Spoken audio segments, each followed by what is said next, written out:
नमस्कार शेतकरी मित्रांनो, आपलं सर्वांचं कृषी गाथामध्ये स्वागत। मित्रांनो, आपण आज वडवळी गावामध्ये आलेले आहेत। श्री विशाल काळे यांच्या शेतामध्ये छावा क्रांतीवीर सेनेचे जिल्हा अध्यक्ष आणि यांच्या बागेमध्ये थोड्याशा काही समस्या होत्या, कारण अनुभवाचा खूप मोठा अभाव बऱ्याच शेतकऱ्यांकडे दिसतो। तर त्या हिशोबानं नेमकं त्यांचे प्रॉब्लेम काय आहेत काय नाही तर तेच त्यांना विचारून घेऊ। विशाल भाऊ, आपला परिचय द्या पहिला। नमस्कार, मी विशाल काळे वडवळी आणि हे आमचे मित्र सुरेश भाऊ पोकळे आणि नंदकिशोर पोकळे। तर मित्रांनो, मी या म्हणजे बाग आमच्याकडे आज 5 वर्षाची बाग आहे। आम्ही नवीन असल्यामुळे आम्हाला जास्त काही याच्यातलं नॉलेज नाही आहे। आता यांच्या भागात जवळपास 25-30 वर्षापासून मोसंबी प्रमुख पीक म्हणून यांच्याकडे पाहिलं जातं आणि काही अनुभवाच्या दृष्टीने म्हणून मी यांना मार्गदर्शन करण्यासाठी इथं बोलवलं। किंवा आता हे झाड जे झालंय ते पूर्ण 5 ते 6 वर्षाचे झाड आहेत, पण याचं नियोजन काय असतं याच्यातली आम्हाला माहिती नाही।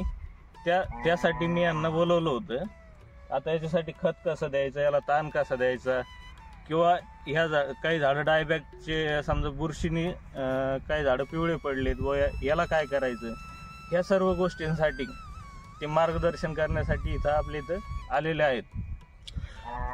मित्रांनो, बरेच शेतकऱ्यांचा प्रॉब्लेम आहे, जे मोसंबी बागेमध्ये जे काम करत असताना किंवा खताचा डोस कसा द्यायचा, बाग पानावर कशी घ्यायची, त्याचबरोबर खत कधी दिलं पाहिजे आणि कोणतं खत दिलं पाहिजे, याच्यामध्ये जीवाणूचा जो रोल असतो जमिनीमध्ये तर ते जीवाणू कधी सोडले पाहिजे।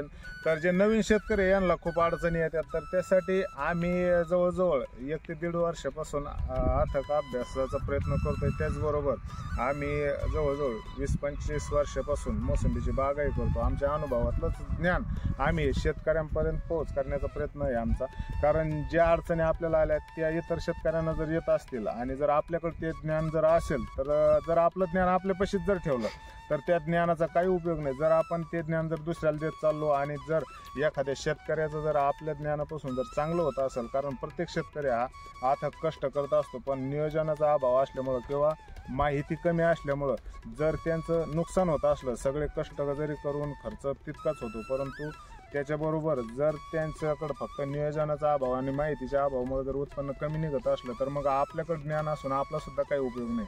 तर त्यांनी विशाल भाऊने आम्हाला काल बोलवलं होतं का बुवा आमच्या बागेमध्ये या, थोडंसं आम्हाला नियोजन सांगा कसं आहे काय आहे, तर कसं करायला पाहिजे। तर आम्ही आज सकाळी आलेलो त्यांच्या बागेमध्ये। या बागेमध्ये दुसरं काही नाही, फक्त माहिती नाही तर त्या हिशोबाने शेणखत देणे किंवा टायमाला कोणत्या गोष्टी करायला पाहिजे। थोडी चुनखडयुक्त जमीन आहे, याच्यामध्ये सल्फरचा वापर करायला पाहिजे, जमिनीचं पीएच मेंटेन कसं होईल याच्याकडे लक्ष देणं गरजेचं आहे। आणि त्याचबरोबर आपण सूक्ष्म अन्नद्रव्य असेल, दुय्यम अन्नद्रव्य आणि मुख्य अन्नद्रव्य तिची पूर्तता व्यवस्थित जर केली तर ही बाग सुद्धा एकदम चांगली होऊ शकते। या बागेमध्ये फक्त आम्हाला एकच गोष्ट लक्षात आली की खत कसं दिलं पाहिजे, तर हे सगळ्या गोष्टी महत्त्वाच्या आहेत। तर जमिनीमध्ये टायमाला सगळे जे घटक जे मोसंबीसाठी लागतात, जवळजवळ 17 ते 18 घटक पूर्ण मोसंबीला असल्याशिवाय मोसंबीचं जे पीक आहे ते व्यवस्थित येत नाही। आणि याची पूर्तता आपण फवारणीच्या माध्यमातून किंवा खालच्या जमिनीच्या माध्यमातून जे खत देत असतो तर त्याच्यामधून पूर्ण झाल्या पाहिजेत। आणि विशेष म्हणजे प्रति झाडाला दरवर्षी शेणखत हे तितकंच महत्त्वाचं आहे।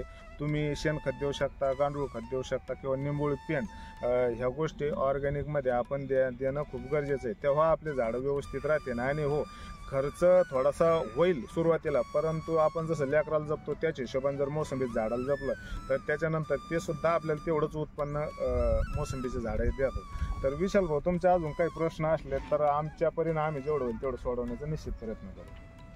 आमचं वडवळी गाव आणि आखाजवाडा गाव याच्यात 4 किलोमीटरचं अंतर आहे।